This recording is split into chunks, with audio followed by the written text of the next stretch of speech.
What is the cocaine drip and why your nose drips with cocaine? The damage that it actually does to your nose and the permanent damage like to your nose, to your mouth, and even to your stomach. So the cocaine drip, what ends up happening is when you do a line of cocaine, it actually just shuts down all your blood vessels, essentially. It does stop circulation to your nose. The only medical side to cocaine is that it actually stops nosebleeds. Now, when that hits, your nose dries out massively quick. Your nose now all of a sudden, because of the dry out, is now creating a drip to try and get the mucus back into the nose to actually coat the skin. Now, because it dries out and that is creating all those chemicals that are in the cocaine start to actually eat away at the mucous membrane. That's why you end up getting a deviated septum, which is a hole in your nose. You also can get a concave nose where your nose literally detaches from your face. The cartilage burns away and your nose can sink in.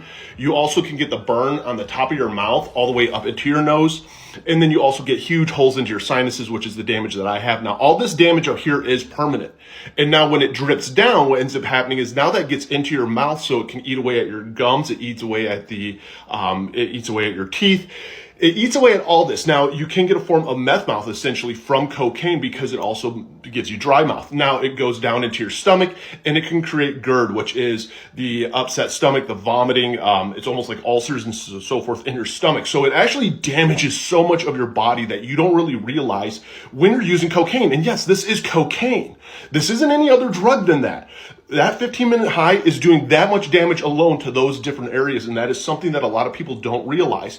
And that's why I share, is to educate on this, because it is a fight, it's a battle. When you decide to get sober, I got sober 7/25/17. It is one day at a time. It's finding what works for you, whether it's inpatient treatment, outpatient treatment, therapy, therapist, medication, NA, AA.